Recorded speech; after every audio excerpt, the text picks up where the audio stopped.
Assalamualaikum warahmatullahi wabarakatuh. Perkenalkan nama saya Muhammad Umam dengan NIM 120221361. Di sini saya akan menjelaskan konsep di GraphQL dan implementasi GraphQL. Jadi apa sih GraphQL itu? GraphQL itu adalah bahasa yang digunakan untuk query API. Sebagian besar bilang GraphQL bisa menjadi pengganti REST API, tetapi prakteknya GraphQL sering digunakan bersamaan dengan REST API dan bahkan saling melengkapi. Ada juga yang bilang GraphQL adalah bahasa untuk query database, tapi sebenarnya GraphQL tidak tahu cara query database karena konsepnya sangat berbeda dengan ORM. Nah, untuk menggunakannya kita tidak butuh database tertentu, bahkan kita bisa query dari sebuah file sekalipun. Yang kita butuhkan hanya mendefinisikan bentuk data yang akan di-query dari sebuah data source. Dan data source ini tidak harus berupa database. Kata graph sendiri mewakili jenis struktur data graph, yaitu jenis struktur data non-linear yang memiliki nodes dan edge. Pada GraphQL kita juga akan menemukan nodes and edge. Data struktur graph adalah salah satu data struktur yang banyak digunakan dalam aplikasi media sosial. GraphQL sendiri diciptakan oleh tim engineer Facebook pada tahun 2012 dan menjadi open source project di tahun 2015. Baik, selanjutnya kita akan membahas perbedaan antara GraphQL dan REST API. Banyak dari kita yang lebih paham apa itu REST API daripada GraphQL itu sendiri. Oleh karena itu, di bagian ini kita akan bandingkan antara REST API dengan GraphQL. Yang pertama ada HTTP request methodnya. Nah, pada REST API kita banyak menggunakan metode seperti get, post, put, dan delete. Sedangkan pada GraphQL kita hanya menggunakan post dengan nama operasi query dan mutation.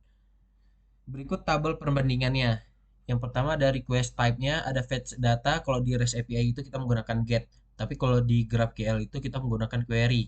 Nah, untuk add insert data di REST API kita menggunakan post, di GraphQL kita menggunakan mutation.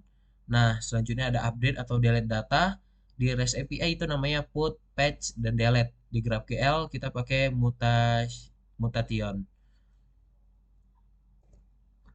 Nah, ini eh, hmm, perbedaan REST API dan GraphQL.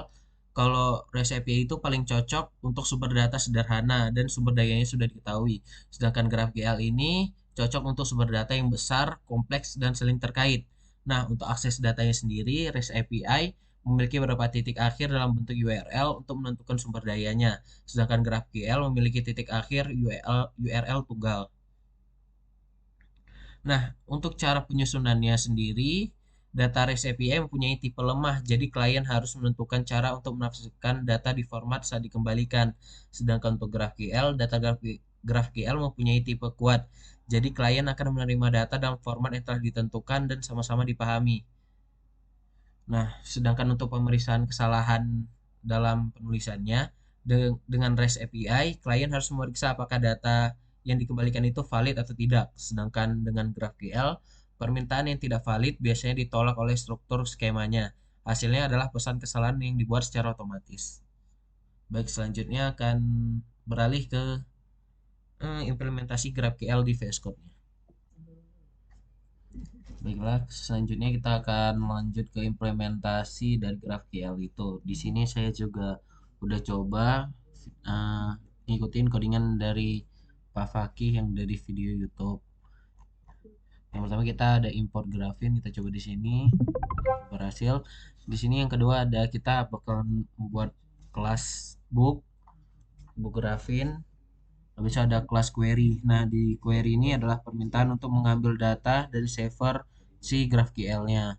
Jadi di kelas query ini bakal mengambil data book dan books. Nah, selanjutnya ada fungsi resolve.